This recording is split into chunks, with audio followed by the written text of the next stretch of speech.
Now, the sports news is coming up shortly in this half hour, but Simon Jack saying that there was no more business news till the next hour. Not quite true, because that whole bonus issue simply does not go away. This is, of course, the news that directors at RBS, the Royal Bank of Scotland, are threatening to resign if the government stops them paying bonuses. The bonuses total £1.5 billion, and they would go to staff specifically in RBS's investment arm.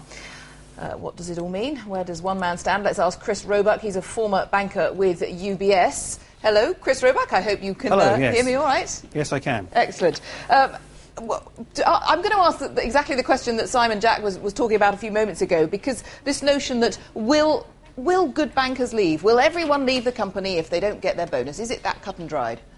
I think it's fair to say that there's not going to be a mass exodus of RBS staff, because obviously the vast majority of those are in retail banking. We're talking about the commercial side, the investment banking side, where there are a number of people who are recognised for their ability on the global market.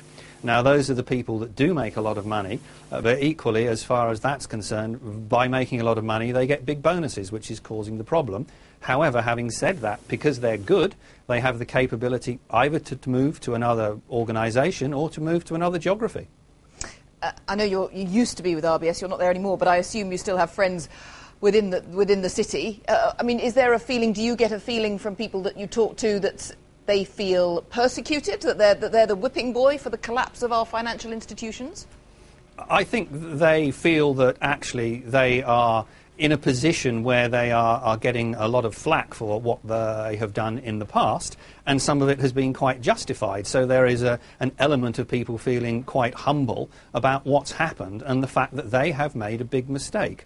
Equally, I think the feeling is that the debate about bonuses has got to the point that there is an element of political grandstanding by all three parties.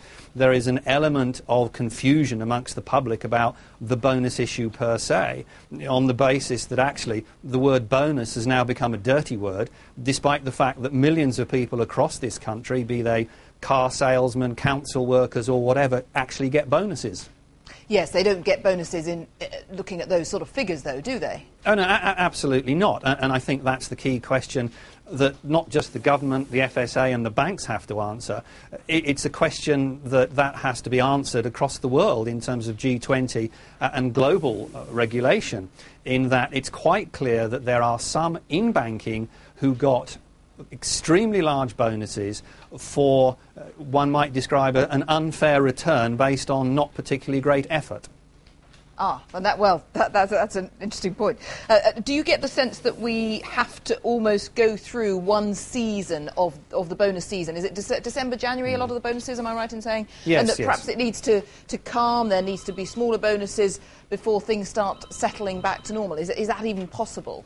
I think that's fair enough, because you see the issue that RBS has is that these are bonuses that are being paid on pre-existing contracts signed by employees. So there are certainly legal implications in terms of RBS saying we're going to break your contract and we're not going to pay you the bonus. So that's the situation now. Certainly going forward, the FSA, the government, the banks and indeed other governments need to reach a sensible accommodation where people are being paid fairly for what they do, such that there is a level global playing field, indeed that there's a level playing field between the UK banks in terms of bonuses.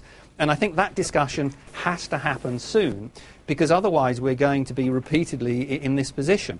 It's also fair, I think, to say that if you're a banker and your contract says you have to get a bonus of X, if you don't want that bonus, you're perfectly entitled to tell your employer, actually, given the current circumstances, I'm prepared to accept less. But in all fairness, most of the British banks and most of the international banks in UK are already adhering to the government proposals in terms of deferred bonuses and putting those into shares already. So quite where we go from here, I think there needs to be a sensible discussion around the table. Very interesting. Thank you for your time. Chris Roebuck, formerly with UBS. Thank you. Thank you.